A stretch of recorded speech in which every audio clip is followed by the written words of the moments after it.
महिला आरक्षण विधेयकाला थेट कुणाचा विरोध नाहीये, मात्र तरीही या मुद्द्यावरनं गदारोळ सुरूच आहे। तेव्हा एक मात्र स्पष्ट होत आहे की ठराविक पक्ष किंवा ठराविक राज्यांवर काही प्रमाणामध्ये मर्यादा येतील किंवा अन्याय होईल।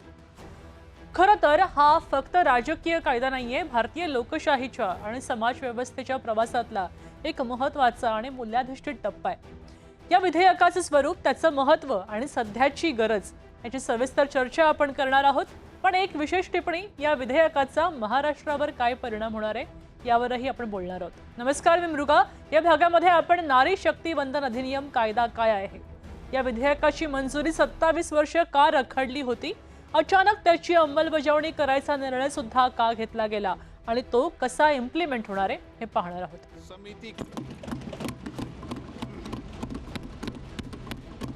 कसं असतं ना, एखादी रेषा न पुसता लहान करायची असेल तर त्या बाजूला दुसरी मोठी रेषा ओढावी लागते। झालंय नेमकं असंच।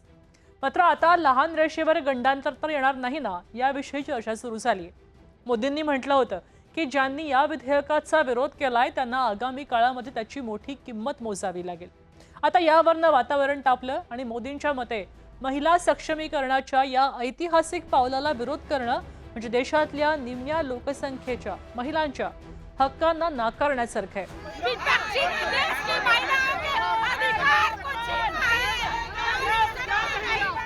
जे पक्ष किंवा नेते याच्यामध्ये अडथळा आणतील त्यांना जनता निवडणुकीमध्ये धडा शिकवेल, असा मोदींचा रोख आहे बोलण्याचा। खरं तर हे असं विधेयक आहे ज्याला भाजप आणि काँग्रेस यासारख्या दोन्ही कट्टर विरोधकांचा एकाच वेळी पाठिंबा होता। मग घोडं नेमकं कुठे अडलं, तर खरा वाद आहे हा आरक्षणाचं स्वरूप आणि त्याची अंमलबजावणी कशी करावी यावर। या 27 वर्षांमध्ये राजकीय मतभेद आणि वेगवेगळ्या पक्षांचे युक्तिवाद कसे झाले आपण पाहूया।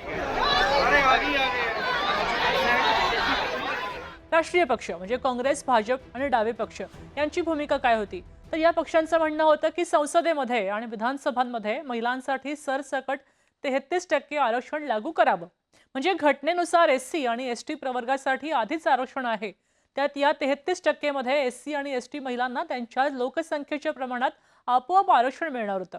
तर त्यांची भूमिका अशी होती की आधी महिलांना आरक्षण लागू करून द्या आणि त्यानंतर त्याच्यामध्ये सुधारणा करता येईल। प्रादेशिक आणि ओबीसी केंद्रीय पक्ष, समाजवादी पक्ष एसपी, राष्ट्रीय जनता दल आरजेडी, बहुजन समाज पक्ष बीएसपी यांची भूमिका काय, तर या पक्षांनी या मूळ विधेयकाला कडाडून विरोध केला। त्यांची ठाम मागणी होती की महिलांच्या 33% आरक्षणामध्ये इतर मागासवर्गीय म्हणजे ओबीसी असतील आणि अल्पसंख्याक मुस्लिम महिलांसाठी स्वतंत्र उपकोटा सब कोटा असायला पाहिजे। तर त्यांचा युक्तिवाद, जर ओबीसी महिलांसाठी वेगळा कोटा ठेवला नाही तर या 33% आरक्षणाचा सगळ्यात जास्त फायदा केवळ शहरी, सवर्ण आणि उच्चभ्रू प्रस्थापित घरातल्या स्त्रियांनाच होईल, एलिट क्लासमध्ये। मग ग्रामीण, दलित आणि मागासवर्गीय महिला राजकारणाच्या मुख्य प्रवाहातनं बाहेरच फेकल्या जातील। विधेयकामध्ये ज्या तरतुदी आहेत त्या आरक्षित जागा आळीपाळीनं बदलल्या जाणार होत्या। अनेक पुरुष खासदारांची आणि आमदारांची ही भीती होती की जर त्यांनी 5-10 वर्ष एखाद्या मतदारसंघामध्ये काम केलं आणि पुढच्या निवडणुकीमध्ये तो मतदारसंघ अचानक महिला राखीव झाला तर त्यांची कारकीर्द, राजकीय कारकीर्द संपुष्टात येईल। आणि त्यामुळे मग अनेक पक्षांमधले पुरुष नेते जे होते त्यांनी याला छुपा विरोध केला होता। काही नेत्यांचा असाही दावा होता की युक्तिवाद होता म्हणू शकतो आपण, की हे आरक्षण लागू झाल्यावर प्रस्थापित आणि ताकदवान पुरुष राजकारणी स्वतःची सत्ता अबाधित ठेवण्यासाठी त्यांच्या घरातल्या महिलांना म्हणजे पत्नी असेल, मुलगी असेल, सून जे आपण आता पाहतोच, तिकीट देतील आणि त्याच्यामुळे सर्वसामान्य कुटुंबातल्या किंवा खऱ्या अर्थानं तळागाळात काम करणाऱ्या महिला कार्यकर्त्यांना संधी मिळणार नाही आणि सत्ता त्याच प्रस्थापित कुटुंबाच्या हातात राहील। जागा राखीव ठेवण्याऐवजी निवडणूक आयोगानेच असा नियम बदलावा की प्रत्येक राजकीय पक्षानं निवडणुकीमध्ये तिकीट वाटप करताना किमान 33% महिला उमेदवाराला देणं बंधनकारक असावं आणि यामुळे मग मतदारसंघांचं रोटेशन करावं लागणार नाही आणि पक्षांना त्यांच्या सोयीनुसार आपला उमेदवार देता येईल, असा एक युक्तिवाद काही गटनेत्यांनी मांडला होता। मात्र आता याला व्यापक सहमती मिळाली नाही। मग 2023 मध्ये हे विधेयक कसं मंजूर झालं, तर 27 वर्ष मोठा काळ, जवळजवळ 3 दशकं मुद्द्यावरनं संसदेमध्ये कागदपत्र फाडणं, माईक तोडणं, खूप काही झालं, गदारोळ माजला. मात्र 2023 मध्ये परिस्थिती बदलली. सध्याच्या सत्ताधारी पक्षाकडे, भाजप सध्या सत्ताधारी आहे, लोकसभेमध्ये स्वतःचं स्पष्ट बहुमत होतं. आणि जे आघाडी सरकारांच्या म्हणजे 1996 पासून ते अगदी 14 पर्यंत ते काळात नव्हतं. काँग्रेसनं या विधेयकाला आधीपासूनच तत्वतः पाठिंबा दिला होता. ज्या प्रादेशिक पक्षांनी म्हणजे एसपी असेल, आरजेडी असेल, पूर्वी विरोध केला होता, त्यांनी सुद्धा यावेळी संसदेमध्ये ओबीसी कोट्याची मागणी लावून धरली. मात्र 2024च्या लोकसभा निवडणुका अगदी जवळ आल्या, त्याच्यामुळे महिला विरोधी अशी प्रतिमा जनतेमध्ये जाऊ नये किंवा आपली भूमिका तशी तयार होऊ नये आणि म्हणून त्यांनी थेट विरोध नाही केला आणि विधेयकाच्या बाजूनं मतदान करणं राजकीयदृष्ट्या शहाणपणाचं मानलं. थोडक्यात सांगायचं तर सामाजिक न्यायाची व्याख्या आणि सत्तेचं सत्ताकारण, राजकारण या दोन गोष्टींमधला संघर्ष आणि त्याच्यामुळे अत्यंत महत्त्वाचं विधेयक तब्बल 27 वर्ष रखडलं होतं. मग आता अचानक काय झालं? तर 16 एप्रिल 2026 मध्ये संसदेत परिसीमन विधेयक 2026 सादर केलं गेलं. हे विधेयक जे आहे ते देशातल्या लोकसंख्येच्या आधारावर लोकसभा आणि राज्यांच्या विधानसभा मतदारसंघांच्या सीमांची अगदी नव्यानं फेररचना करण्यासाठीच आणलं गेलंय. आता या प्रस्तावानुसार लोकसभेच्या सध्याच्या 543 जागा आहेत आणि त्या वाढवून सुमारे 816 ते 850 पर्यंत केल्या जाऊ शकतात आणि यासाठी नव्या जनगणनेचा आधार घेतला जाईल.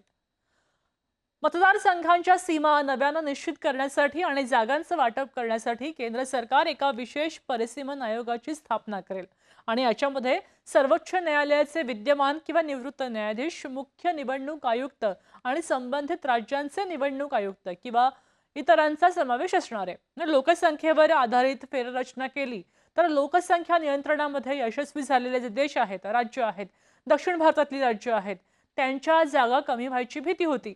मात्र सरकारनं आता यासाठी 50% वाढीचं मॉडेल काढलंय. त्यामुळे दक्षिणेमध्ये जागा 129 वरनं 195 पर्यंत पोहोचतील आणि त्याचे लोकसभेमधले एकूण प्रतिनिधित्व अगदी पूर्वीप्रमाणेच म्हणजे सुमारे 24% सुरक्षित आहेच, उलट वाढणार आहे. आता संसदेमध्ये मंजूर झालेले महिलांसाठीचे 33% आरक्षण याच नव्या मतदारसंघांच्या फेररचनेनंतर आणि वाढलेल्या जागांवर लागू केलं जाईल. ही सगळी फेररचना जी आहे ती प्रक्रिया आणि त्यातनं होणारे बदल 2029च्या आधी लागू होणार नाहीत. मात्र 29 पर्यंत होणाऱ्या सगळ्या निवडणुका सध्याच्याच मतदारसंघांच्या रचनेनुसार होतील. लोकसभेमध्ये 850 जागांचा प्रस्ताव आणि त्यांचं खरं कारण सुद्धा आहे. आता हे विधेयक जे आहे ते भारताच्या राजकीय इतिहासामध्ये एक गेम चेंजर ठरणार आहे. आतापर्यंत महिलांना केवळ विकासाच्याच लाभार्थी मानलं जायचं. मात्र या विधेयकामुळे महिला केवळ लाभार्थी न राहता स्वतः धोरणकर्त्या होतील, स्वतः पॉलिसी मेकर्स होतील. देशाच्या लोकसंख्येमध्ये महिलांचा वाटा जवळपास 50% आणि त्यामुळे देशाचे कायदे बनवणाऱ्या सर्वोच्च सभागृहात त्यांचा वाटा आणि आवाज अधिकृतपणे निश्चित करणं ही लोकशाहीची मूलभूत गरज आहे, पाया आहे. देशाला सध्या त्याची गरज का आहे? नक्कीच हा प्रश्न महत्त्वाचा आहे, कारण सध्याच्या सामाजिक, आर्थिक आणि राजकीय परिस्थितीमध्ये या विधेयकाची नितांत आवश्यकता आहे. सध्या लोकसभेमध्ये महिला खासदारांचं प्रमाण केवळ 14 ते 15%च्याच घरात आहे. देशामध्ये बहुतांश राज्य विधानसभांमध्ये तर हे प्रमाण सरासरी 8 ते 10%च्या दरम्यान आहे. मग जागतिक पातळीवर संसदेमध्ये महिलांच्या सहभागाची सरासरी 26% पेक्षा जास्त आहे. जागतिक महासत्ता बनण्याचे स्वप्न पाहणाऱ्या भारताला आता ही दरी भरून काढावं लागेल, गरजेचं आहे. जेव्हा महिला निर्णय प्रक्रियेच्या केंद्रस्थानी असतील तेव्हा सार्वजनिक आरोग्य, शिक्षण, महिला आणि बालसुरक्षा, कुपोषण आणि रोजगार यांच्यासारख्या प्रश्नांवर त्या अधिक संवेदनशीलपणे काम करतील आणि वेगानं धोरणं आखतील. अनेक अभ्यासातून सिद्धही झालंय की महिला लोकप्रतिनिधी असतात त्या मतदारसंघामध्ये सार्वजनिक सुविधांचा विकास अधिक चांगल्या प्रकारे होतो. राजकारण आणि सत्ता हे केवळ पुरुषांचं क्षेत्र आहे हा समाजाचा पारंपरिक गोड गैरसमज होता आणि हे स्टिरियोटाइप्स मोडून काढण्यासाठी या कायद्याची गरज आहे. जेव्हा अधिक महिला संसदेमध्ये आणि विधानसभांमध्ये दिसतील, नेतृत्व करतील, तेव्हा समाजाचा महिलांकडे पाहण्याचा दृष्टिकोन सुद्धा बदलेल आणि यातनं मग अगदी तळागाळापासून ग्रामीण आणि निमशहरी भागात सुद्धा तरुणींना राजकारणामध्ये आणि सार्वजनिक जीवनामध्ये येण्यासाठी मोठा आत्मविश्वास मिळेल. स्थानिक स्वराज्य संस्थांमध्ये उदाहरणार्थ ग्रामपंचायत, जिल्हा परिषद महिलांना 50% आरक्षण आहेच. आपल्याच राष्ट्रानं घालून दिलंय. पण तिथे अनेकदा सरपंचपती किंवा नगरसेवकपती अशी संस्कृती आहे, म्हणजे प्रॉक्सी पॉलिटिक्स आहे, की एक बाई आहे आणि तिचा नवरा कारभार पाहतो. मात्र संसद आणि विधानसभा या उच्च पातळीवर राजकारणामध्ये थेट प्रतिनिधित्व मिळालं तर सक्षम आणि अभ्यासू महिला नेतृत्वाला स्वतःची स्वतंत्र ओळख तयार करता येईल, संधी मिळेल.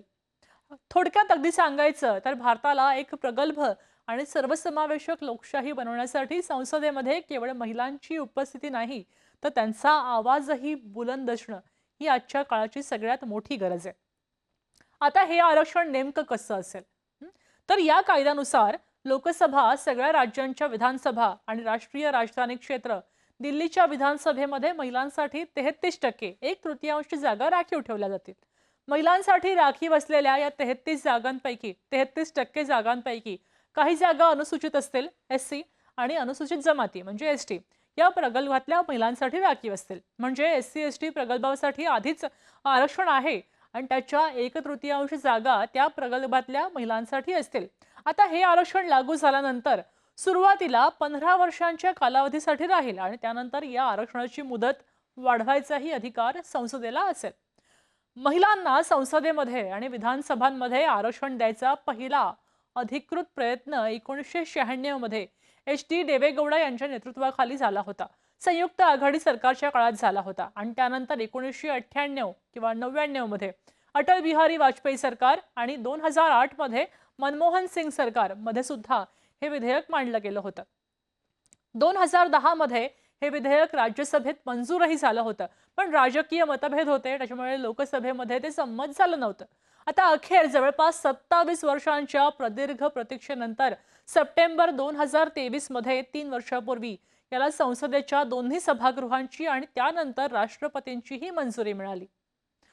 भारतीय राजकारणामध्ये आणि सर्वोच्च कायदे मंडळामध्ये महिलांचं प्रतिनिधित्व सध्या जागतिक सरासरीच्या तुलनेमध्ये कमी आहे आणि हे विधेयक भारताच्या धोरण निर्मिती प्रक्रियेमध्ये महिलांचा थेट आणि निर्णायक सहभाग वाढवण्यासाठी एक ऐतिहासिक पाऊल मानलं जातं आणि यामुळे राजकीय निर्णय प्रक्रियेमध्ये महिलांच्या प्रश्नांना अधिक प्राधान्य मिळेल अशी ही अपेक्षा आहे. आता या विधेयकाचा महाराष्ट्रावर जो काही परिणाम होणार आहे तो केवळ राजकीय नाहीये, तो सामाजिक आणि मानसिक पातळीवर सुद्धा मोठे बदल घडवणारा असेल. महाराष्ट्राच्या विधानसभेमध्ये सध्या 288 जागा आहेत. 33% आरक्षण लागू झालं की यापैकी तब्बल 95 जागा महिलांसाठी राखीव होतील. सध्याच्या 48 पैकी किमान 15 ते 16 जागांवर महिला खासदार असतील. नव्या परिसीमन विधेयकानुसार जागा वाढल्या तर हा आकडा आणखी वाढेल आणि आजवरच्या महाराष्ट्राच्या राजकीय इतिहासात एवढ्या जवळपास 95 इतक्या मोठ्या संख्येनं महिलांनी विधिमंडळामध्ये प्रवेश केलेला नाहीये. तेव्हा धोरण निर्मितीचा चेहरामोहरा पूर्ण बदलून जाईल आणि महाराष्ट्राच्या राजकारणामध्ये घराणेशाही आणि सहकार सम्राट आपण म्हणतो त्यांचा मोठा प्रभाव आहे. पण प्रॉक्सी पॉलिटिक्स, सरपंचपती सगळ्यात मोठा प्रयोग महाराष्ट्रात होऊ शकतो, कारण जेव्हा अनेक दिग्गज पुरुष नेत्यांचं पारंपरिक मतदारसंघ महिला राखीव होतील तेव्हा सत्ता स्वतःच्याच घरात ठेवण्यासाठी हे नेते आपल्या पत्नी, आपल्या कन्या किंवा सुनांना निवडणुकीच्या रिंगणामध्ये उतरवतील. दाट शक्यता आहे आणि त्यामुळे खऱ्या अर्थानं अनेक वर्ष रस्त्यावर उतरून संघर्ष करणाऱ्या सामान्य महिला कार्यकर्त्यांना आता या ग्रासरूट्स वर्कर्सना आरक्षणाचा फायदा लगेच मिळेल का, हा महाराष्ट्रातला सगळ्यात मोठा कळीचा मुद्दा ठरेल. महाराष्ट्रामध्ये महायुती आणि महाविकास आघाडी असे दोन मोठे गट आहेत. तिकीट वाटप करताना प्रत्येक पक्षाला आता 33% जागांवर सक्षम महिला उमेदवार शोधावे लागतील. ज्या पक्षांकडे आधीपासूनच सक्षम महिला नेत्यांची फळी आहे, सेकंड लाईन लीडरशिप, त्यांना त्यांचा मोठा फायदा होईल. मात्र अनेक ठिकाणी इलेक्टिव्ह मेरिट म्हणजे निवडून याची क्षमता ज्यांची आहे त्या महिला उमेदवार त्यांचं शोधणं किंवा हे राजकीय पक्षांसाठी एक मोठं आव्हान असेल. तेव्हा महाराष्ट्र ही खरं तर सावित्रीबाई फुले आणि अहिल्याबाई होळकर यांच्या पुरोगामी विचारांची भूमी आहे. मात्र तरीही इथले स्थानिक राजकारण बऱ्याचशी पुरुषसत्ताक मानसिकतेमध्ये अडकलेले आहे. जेव्हा निर्णय प्रक्रियेमध्ये महिलांचा थेट सहभाग वाढेल तेव्हाच राज्याच्या अर्थसंकल्पात आणि धोरणांमध्ये महिला सुरक्षा, कुपोषण, विशेषतः मेळघाट किंवा नंदुरबार सारख्या आदिवासी पट्ट्यामध्ये आरोग्य आणि महिलांचा रोजगार यांच्यासारख्या मुद्द्यांना अधिक प्राधान्य मिळेल अशी आशा करूया. तेव्हा पुरुषसत्ताक मानसिकतेला छेद देऊन महिला केवळ मतपेटी नाहीत तर राज्याच्या शिल्पकार आहेत हा विचार रुजायला सुरुवात होईल. महाराष्ट्राच्या राजकीय सारीपाटावर हे विधेयक एक मोठी क्रांती घडवेल आणि प्रस्थापित नेत्यांना आपल्या राजकीय महत्वाकांक्षांना मुरड घालत सत्तेत महिलांना वाटेकरी करून घ्यावंच लागेल. हा बदल केवळ खुर्च्या बदलण्याचा नाहीये तर महाराष्ट्राच्या राजकीय मानसिकतेचा आणि समाज व्यवस्थेचा पाया बदलणारा ठरणार आहे. हा तुम्हाला कसा वाटला? तुमचा या विधेयकावर काही आक्षेप आहे का? तुम्हाला कोणत्या विषयावर चर्चा करायची आहे का? चर्चा अपेक्षित आहे का? हे नक्की सांगा. कमेंट बॉक्समध्ये आपल्या कमेंट्स करा. धन्यवाद.